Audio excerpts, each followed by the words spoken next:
Regulation MA is shortly drawing to a close. With the limited pool of Pokemon and items in this meta, the regulation has been interesting. And although the recent regionals and championships have showed that there are still many sleeper picks and fun strategies evolving throughout the meta as a whole is pretty much settled and pretty consistent, more or less. And with many VGC staples not currently present, it leaves many gaps for the meta to evolve and improve should they be reintroduced. Today, in preparation for the fast approaching Regulation MB, I'm going to be going over some key things that could be added in Regulation MB, covering both items and Pokemon and how and why they would impact the meta. Many of these entries will be fairly obvious, but it's important to delve into why. Also, please note, this list is by no means definitive, and there are many items and mons that could have also been on here, but I decided to narrow it down to these ones for the sake of clarity and keeping the video short. If you enjoy this content, please remember to like, share, subscribe, and all that good stuff, and let's get into the video. First off, let's talk about the two of the most requested items that players want back, and those are the Choice Band and Choice Specs.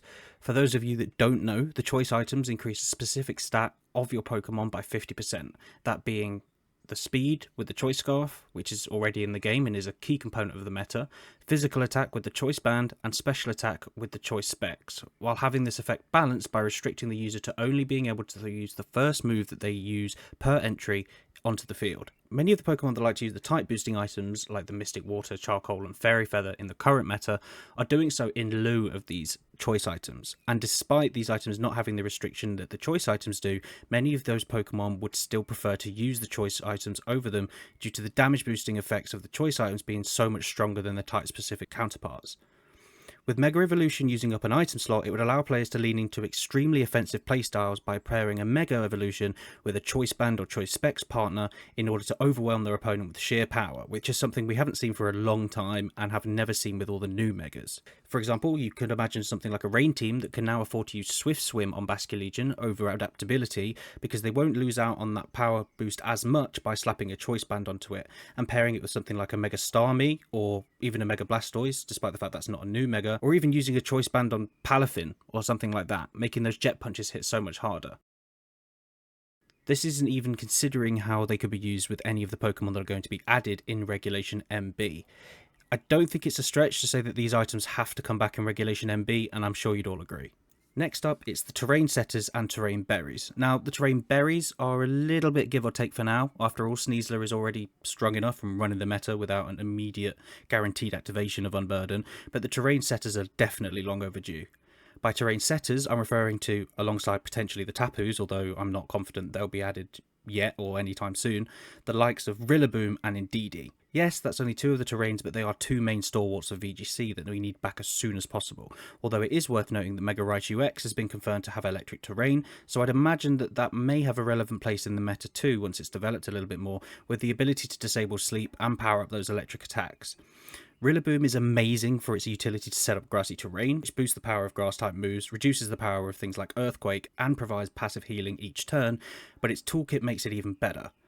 Rillaboom has access to Fake Out, which needs no explanation as to how valuable it is in itself, as well as Woodhammer and Grassy Glide, both of which are devastating in that grassy terrain due to that boost in power they gain. It also has pivoting with U-turn, coverage in high horsepower and low kick, and is just amazing at what it does. Moving on to Indeedee, here we have one of the best support Pokemon ever. Not only does this thing summon Psychic Terrain on switch-in, boosting Psychic type attacks and providing priority immunity to the whole field, helping to deal with Fake Out in particular, it also provides redirection with Follow Me, Trick Room and Imprison for help with speed control, Helping Hand, Encore, Gravity, all of which makes this Pokemon an unbelievably good support. Not to mention how well it enables Psychic Terrain teams with Expanding Force now that things like Mega Alakazam and Mega Gardevoir can be partnered up alongside it, not to mention any other mons that end up being added. The berries, which if you don't know, activate upon their respective terrain being present on the field, and providing a defensive boost depending on what berry it is, as well as previously mentioned, allowing an easy way to activate Unburden for those mons that need it. And they are items that would be useful, but not particularly necessary should these terrain setters be added back in, although the defensive utility they provide cannot be understated. It would be nice to have these back, but the main thing is getting those terrain setters back and running amok in the metagame once again. Next up, we have the Assault Vest, a paragon of competitive Pokemon history and sorely missed in the Regulation MA. The Assault Vest provides a 50% boost to the holder's special defense, but only allows attacking moves to be used, restricting the user to being unable to use any status moves. In a metagame full of things like Mega Floette and Zard Y, this thing would have been amazing, and we will surely see it return next Regulation. There are many Pokemon that have entire sets and playstyles hidden behind their inability to wear this red vest this season, with many others simply just loving the option to have it. Arcaladon, for example, while it loves to run things like Leftovers and Citrus Berry regardless, absolutely adores the effect that the Assault Vest provides it, as it allows it to make up for its lackluster special bulk and turns it into a terrifying thing to deal with, allowing it to stay on the field that much longer, especially pairing it with its stamina ability. Even though it did lose body press, but this thing would still love to have access to the Assault Vest nonetheless. Rillaboom, for example, should it be added in Regulation MB, also absolutely adores this vest, and for good reason. Rillaboom doesn't need to use any status moves, not even Protect, so the Assault Vest just provides pure profit in terms of value. Not to mention everyone's favourite Incineroar, who can still freely use Fake Out and Flare Blitz to its heart's content, still utilising that Intimidate to provide its signature value to the team. And although it lost its access to U-turn, leaving it with the status move Parting Shot as its only pivoting option, meaning the Assault Vest may not be as potent as it once was on this mon, it'd still be a highly used item for Incineroar should it be introduced. Moving on, despite them being more infamous than outright loved, rather like Incineroar, I feel like I needed to mention Amoonguss and Smeargle.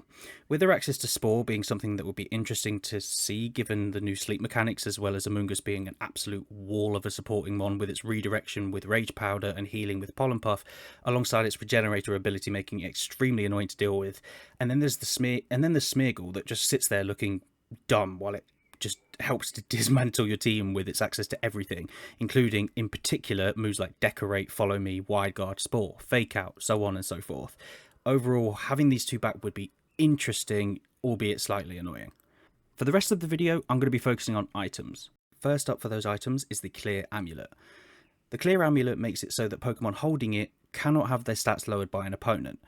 This has immediately obvious implications, with it being a direct counter to things like Intimidate, as well as helping dealing with things like Parting Shot, as well as those pesky stat lowering secondary effects of many common moves throughout the metagame.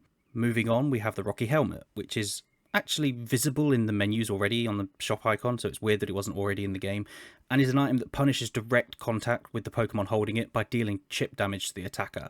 This also means that if you want to remove it, you'll need to take that chip damage with knockoff at least once, or use something like Trick or Switcheroo, creating more of an issue for your opponent. Putting this thing on a physical wall, especially one with recovery, such as the previously mentioned Amoonguss, can make it extremely annoying to deal with, and is something I definitely expect to make a comeback, if not in the next regulation, then definitely the one after. On to the next item, we find the Covert Cloak, my personal choice for the item I want more than any other back in this game. The reason for this is that the Covert Cloak provides an immunity to secondary effects of moves, meaning, in particular, you do not get flinched by Fake Out, which is a huge one, allowing, for example, Pokemon like Whimsicott to get the Tailwinds off without having to worry about being faked out, but it also allows you to ignore any stat dropping secondary effects, status conditions from secondary effects like being immune to being burned from Scald and Heatwave, immunity to being frozen by Blizzard, and so much more. This thing is absolutely needed and will be a massive improvement on the health of the metagame should it be reintroduced. Some honourable mentions go to the Life Orb, Red Card, Protective Pads, Lagging Tail, Weather Extenders, Flame Orb, Air Balloon, and Safety Goggles, which, just to note, will be crucial if Spore users are added, as well as it being a nice way to help preserve things like Multiscale and Gale Wings under Sandstorm. So that was a list of some things that we either want to see or will likely be added, or both, in the next regulation. It was a shorter video, I do apologise, but the previous video I was making basically got corrupted, so I had to quickly do something else, and also this is something that I did want to make, and I thought, well, screw it, the next regulation soon, so I'll make it now. But yeah, let me know what you think. Do you agree with me? Do you think I've missed anything off that's obvious? Just let me know down below. As always, if you enjoyed the content, please remember to like, share, subscribe, all that good stuff, and I'll see you guys later. I hope you guys are as excited, by the way, for the new regulation as I am. Cheers.